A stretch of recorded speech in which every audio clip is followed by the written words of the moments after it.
नमस्कार साथी हो।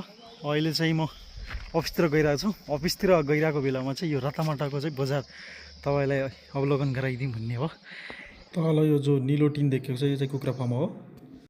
ऊ त्यहाँ माथि चाहिँ त्यहाँ चक्की छ। यो चाहिँ एउटा किराना पसल। ऊ पर यो माथि झन्डा जस्तो देखिया नि त्यो पनि एउटा किराना पसल हो। र पर ऊ त्यहाँ टिनको देखिया छ त्यो पनि किराना पसल। त्यो माथि तीनवटा टिनका टहरा मध्ये दुईटा निलो कलरको तिनीहरू चाहिँ होटल व्यवसाय हुन्। र माथि नेपालको झन्डा प्लस सेतो रङको भवन देखिएको छ। त्यो चाहिँ लेकम गाउँपालिकाको भवन, प्रशासकीय भवन रहेको छ। पर तल देखेको चाहिँ जो यो रेन्टरवाला देखेको छ त्यहाँ चाहिँ मिल छ, चक्की मिल।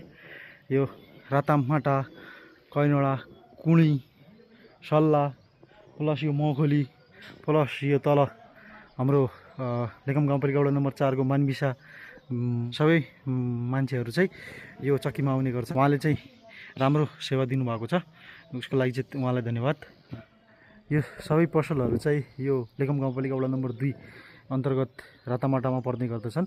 योभन्दा तल एउटा मानबिसा जाने बाटोमा पनि एउटा चाहिँ पसल रहेको छ। एउटा पर माथि यो हाम्रो पालिका भवनको साइडमा पनि एउटा चाहिँ प्लस तपाईँको किराना पसल रहेको छ। यहाँ सेवा दिने हुने सबै व्यवसायीहरूलाई चाहिँ धेरै धेरै धन्यवाद।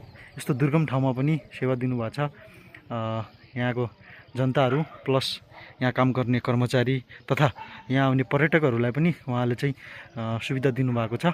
अलिकता यहाँको चाहिँ पानीको समस्या चाहिँ रहेको छ। यता चाहिँ तल कैनडाबाट चाहिँ लिफ्टिङ पानी लिएको छ र यो विरत खानी पानीको चाहिँ अहिले निर्माणधीन क्रममा छ। आशा गरौँ भविष्यमा चाहिँ पानीको समस्या नहोला।